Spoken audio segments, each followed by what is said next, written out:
What would you do if your child came home from a sleepover and told you something so chilling, so unexplainable, that it made you question everything you thought you knew about the people around you? For Sarah and her son, Ethan, a seemingly innocent friendship turned into a nightmare they'll never forget. This is the story of the boy who wasn't alone. Ethan had always been a magnet for the unusual. Even as a little kid, he seemed to attract the kind of friends who made other parents raise an eyebrow. But Sarah never thought much of it. Ethan was happy, and that was all that mattered.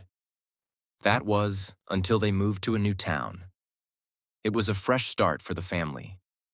Sarah's husband, Mark, had been reassigned for work, and they'd found a cozy house in a quiet neighborhood. Ethan, now in 4th grade, adjusted quickly to his new school. He was outgoing and friendly, and within weeks, he'd made a group of friends. One of them was a boy named Lucas. At first, Lucas seemed like any other kid. He was quiet, a little shy, but polite. Sarah met his mother, Claire, at a school event, and she seemed nice enough, normal even. But there was something about Lucas that Sarah couldn't quite put her finger on. He had this way of staring at you, like he was looking through you rather than at you. A few months after the move, Sarah got a call from Ethan's school. There had been an incident involving Ethan and Lucas. Sarah's stomach dropped. Ethan wasn't the type to get into trouble. He was a good kid, respectful, well-behaved, and kind. What could have possibly happened? When she arrived at the school, Ethan refused to speak. He sat in the principal's office, his face pale, his hands clenched into fists. The principal explained that Ethan and Lucas had been the last 2 kids outside after recess. According to Lucas, Ethan had suddenly pulled an eraser out of his pocket and hit him over the head with it, causing him to fall and scream.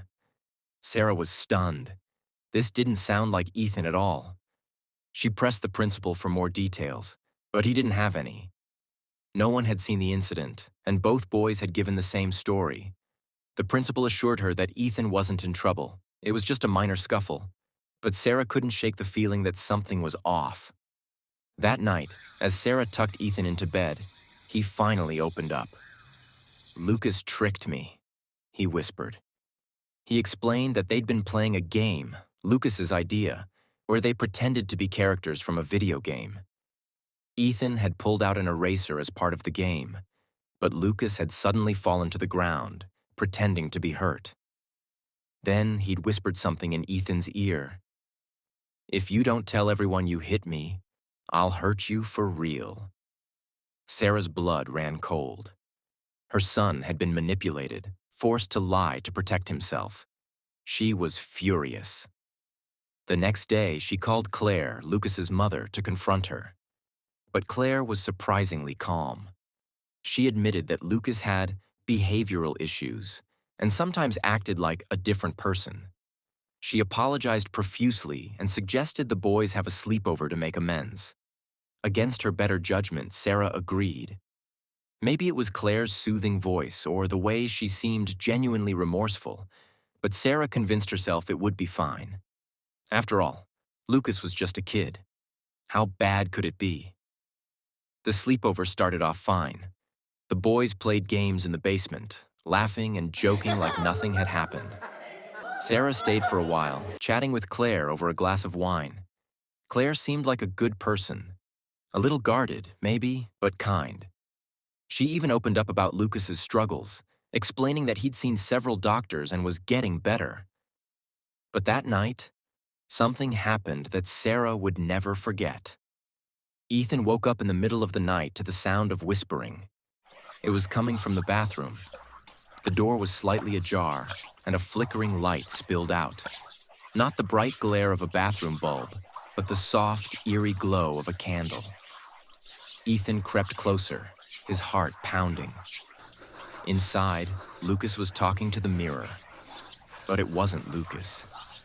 He was calling himself Mr. Gray, and he was having a full conversation with his reflection. Ethan couldn't understand the words. They didn't even sound like English. But the tone was chilling. Then the candle went out. Ethan froze.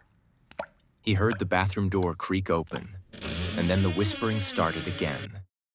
This time, right above him.